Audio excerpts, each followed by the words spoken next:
The edge in trading, it's not about how much money you have. It's about knowing exactly where the market reacts. Most of the traders, they see some of the most obvious levels. So this is how you would have been marking your levels. And this is where you'll be looking for some trading opportunities. Like the market has reversed once, twice, thrice. So in future, you are again looking for some kind of reaction right at this level. But then boom, the price just falls off from that particular level. So this is why you're not supposed to use just this level and expect that the trade that you are planning will definitely play out. But if you know how to mix the daily, weekly, monthly levels with some liquidity zones and volume gaps and volume levels, suddenly you are playing a whole different game. So let me give you a quick explanation of what kind of levels you can be marking on your chart, and that will completely change your trading. So let's get started. Alright, so we are starting on the daily time frame. Now I'll be teaching you some of the quick levels that you can mark on your chart and expect some really good moves from those levels. So first we would like to start with the daily time frame, obviously. So now we are going to be marking some levels, and some of the most basic level that you can mark on the daily time frame are this. Alright, so right now we have marked previous day high, previous day close, previous day open, and previous day low. That is what you are looking on your chart right now. But why are this important? Why are we even discussing a daily time frame and the levels that you can mark? So first of all, the bigger the time frame, the better are your levels, the higher are the chances that you will see some kind of reaction right from those levels. Alright, so just assume that there has to be a reason why the market stopped at a particular price and did not move any further. So if I had to clear the context here, just try to understand this. Market, let's say, opened at 9:30, alright, and it started to push higher. Alright, so we opened somewhere around here and we started to go higher and higher and higher. Alright, and we closed somewhere around here. Now what's the logic? Why did we close exactly here and not here and not here and not here and nowhere else? Alright, so since we've got all of these levels marked, now we have certain point of reference that we can be looking at for some kind of reaction. Now why these levels and why not the generic ones? Like we could have marked our area of support, something like this. We could have marked our area of resistance, something like this. That is what we could have done. But these levels will never provide you a great entry. The chances of them playing out are absolutely less. Now why is it less? Because according to you, this is a zone of resistance. But is there any kind of data to back it up? I do not think so, right?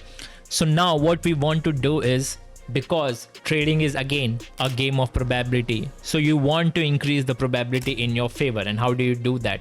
Now everything acts as a filter in your trading, and the best filter is going with the data. So some of the most basic data-based levels are this, your daily levels. Now you can also be doing the exact same thing on a weekly time frame, on the monthly time frame. Mark this kind of level so that you are prepared with some of the most important levels where you can be looking for some kind of reaction in the market. Alright, now this level, they will absolutely act as a great level of support and resistance. Now you can combine them with the daily time frame, with the weekly time frame, and you can plan your entries on the smaller time frame like 15 minutes, 10 minutes, and even lesser. Now the best part, according to me, what you can do is basically convert all of these levels into one single indicator. So that is exactly what I have done. So I've built my own indicator which is called as Bitcoin hit point, and it marks most of the important levels for me. So you can use this as a reference. You can build an indicator that marks all of these important zones for me, even though those are the most basic levels that are used. Some of the levels that are derived from different software that I'm using, which are footprint levels, which are levels given by TPO, which are levels given by FRVP, and all of those other tools and softwares as well. But just to keep this extremely basic, because trading is not supposed to be complicated, and I'll tell you, if you can just mark this daily levels, weekly levels, monthly level, I would say it's more than enough for you to get started in this space of trading. You will see some really consistent profit, and you do not have to worry about being the next basic trader. All right, so that is how it goes. You always want to mark this daily levels and other levels. And since we were also discussing about liquidity, it's very, very important that you learn to identify where the liquidity is, and then you plan your trade accordingly.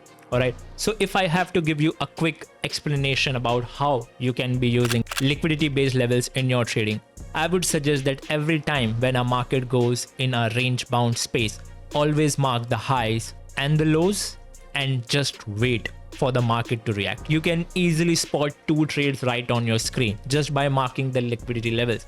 What you got to see here was you had this absolute low on the market. But what did we do? We started to range, we took out the lows, and after that, there was your first trade. Second, you went higher, you took out the previous liquidity and came back inside. Damn, that's your second trade, right? So this is how you want to be trading rather than just marking a resistance level here, alright? Entering into a short trade here, placing your SL just above would have made it extremely messy for you to get into a trade. You would have definitely got stopped out, and then you would have witnessed the market moving in your favor. So that is what we do not want to do. We just want to stay away from trading on the basis of what we feel like and start trading on the basis of what is actually in the market, what we are getting to see. So since we were discussing about levels, start by marking previous day, previous week, previous month level, current day, current week, current monthly levels again. All right, so that is how you want to start. You want to start marking the liquidity levels. You need to start marking the FRVP levels as well. But just to add more about the liquidity, now we have discussed about this a lot of time in our live streams as well. So guys, make sure to tune in to our daily live streams, which I do at 10 p.m. every day. And if you want to understand more about this tool that I'll be talking about, you can learn more about it during the live streams as well. So here what you got to see was you got a sweep of the highs and the market just dumped. Now I'm giving you a quick price action example as well right around this area.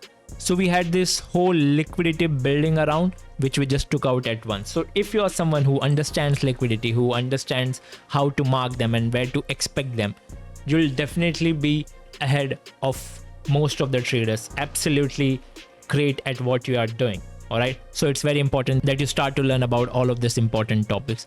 Now, those were some of the data bag levels, but is that enough? I mean, I would say it's enough, but just to make it more refined, just to make it even better, what I would also suggest is you should be using FRVP tool. Now, FRVP tool, it looks something like this. You can mark it from the start till the end. You identify a range, you identify a trend, and that is exactly how you use a FRVP tool. Now the levels given by this tool are so damn accurate that you do not have to worry about getting trapped or getting manipulated or getting into a trade and then getting stopped out, because you can exactly see. And this works in real time. We are not looking at any hindsight trading.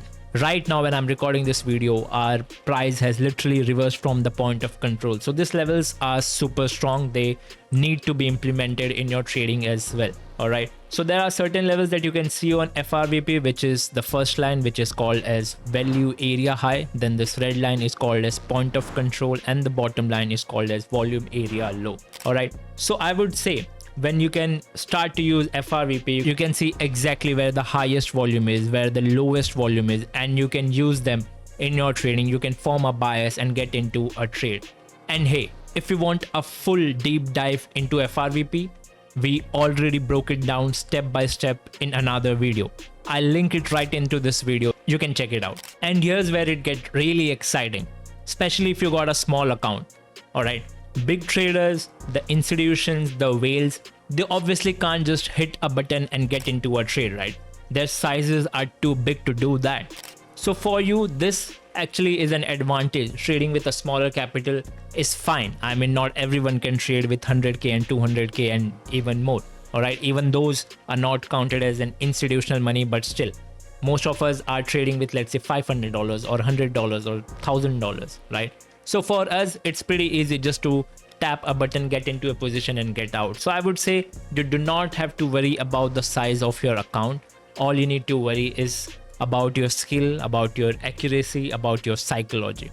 All right. Those are the most important pillars in trading. So if you think your issue is the size of your account, let me tell you, it's not. It all depends upon how you think, how you plan your trade, and how you react when you look at the outcome of a trade. All right. Do you get extremely happy when a trade plays out? Do you get extremely upset when a trade goes against you? If these are the thing that is happening with you, I would tell you something needs to be fixed, and that's not your account size, but your psychology. So yeah, stop staring at the obvious lines which everyone else is drawing, because if everyone else is doing it, they are getting the same kind of result, right? And we do not want to be a part of that herd. So start paying attention to this invisible levels which everyone was missing out on. I've kept this video as short as I could. I only wanted to include pointers which made sense. I just wanted to let you know that if you are someone who is still marking levels on the basis of observations just like this and this, I would say the chances of you making it big in the trading space are kind of low. It's not absolutely zero, but I would say you need to implement some kind of trading levels which gives you reaction, which you are saying right now. All right. This whole push, this whole aggressive push of Bitcoin, it literally started from our level, from our zone of interest. So those are the kind of levels that you want to be marking. Now, this video was not about to mock your trading strategy or to let you know that you're not good enough. This was only to let you know that if you think the size of your trading account was an issue, it's not. It's basically some minor fix in your trading. Start using this kind of levels, and I can tell you, you are about to see a massive change in your trading. All right. So make sure to hit that like button. Make sure that you subscribe to this channel, and I'll see you all in the next video. Bye.